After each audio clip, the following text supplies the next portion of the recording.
Good day.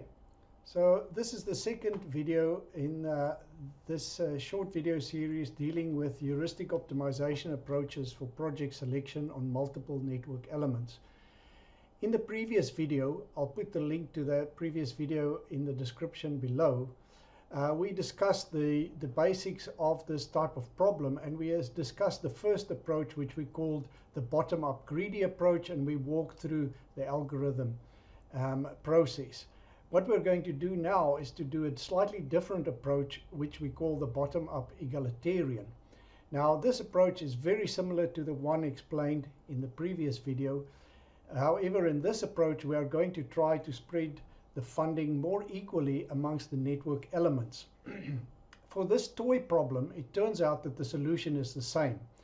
But as we'll illustrate at the end, depending on what approach you take, if you've got many elements on the network, like hundreds of elements with several projects for each one, it turns out that the approach you take, whether it's greedy or egalitarian, or the third approach, which we'll explain in the next video, it turns out they give different answers. Okay, so let's look at this egalitarian approach. Essentially, it's the same as what we explained in the first video with one subtle difference. So let's go and we look. Currently, we've got selected for each of our elements the do nothing project, number 1, and we're going to look at the one that gives us the most bang for buck, which is this one here on element A. So I move that up to a 2. Now, in this approach now, what I'm going to do is I am now not going to consider element A anymore, even if it is the best next one, because I've already allocated some funding to this project. So I'm going to take that one out of the mix, and I'm only going to look at those ones which are still on the do nothing project. So that includes only these 4, and you can see the highest one here is element D, so that moves on to a 2. So now D and A are out of consideration. The next highest one is B, so I'm moving that up to a 2. I've got 2 elements remaining to pick from. That's C and E, and the highest one is C, so I'm going to move that up to a 2, and I can now only consider element E. Now note here that there are next in line, I've got some projects with higher incremental benefit cost ratio, so more bang for buck. However, I want to spread the funding amongst the elements of the network, so I'm going to first allocate funding to this one. Right. Now, each one of the elements has moved up one project. Now I'm going to look into the future.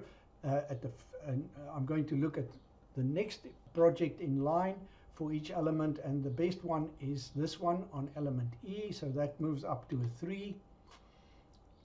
I can no longer consider this one for this round, and the next one is element A, so that goes up to a 3.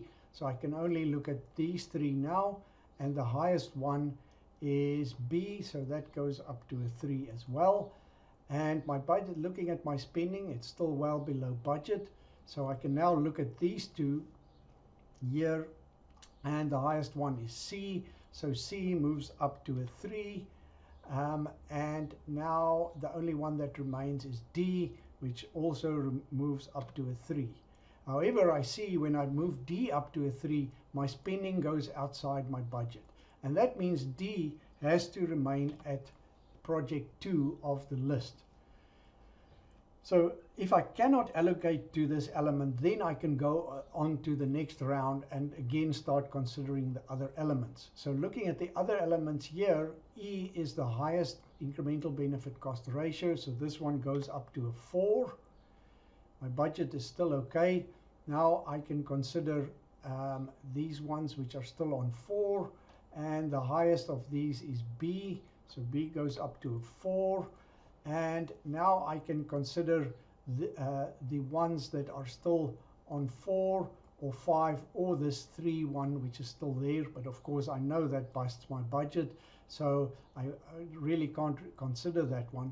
But I can try to push A forward to 4, but you can see that exceeds my budget, so I cannot do that. You can see I also cannot move C up because C has already exhausted the list.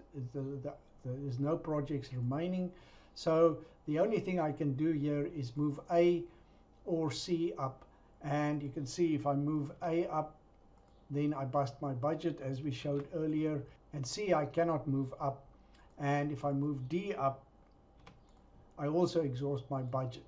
So I've basically reached the end of my options here, and you can see although I traveled a different route to get there, this bottom-up egalitarian approach in this toy problem case gives the same solution as the bottom-up greedy approach, spending of 56 for a benefit of 552.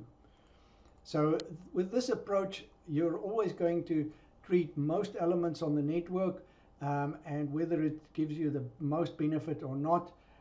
There are other considerations, such as maybe you want to treat more elements or fewer elements, and that has an impact on which one of these algorithms you choose. So in the next video, we will look at one other remaining option, which we call the increasing incremental benefit cost ratio approach, and we will discuss that and then put together the three approaches at the end of the next video. So that's it for this second approach. Thanks for watching.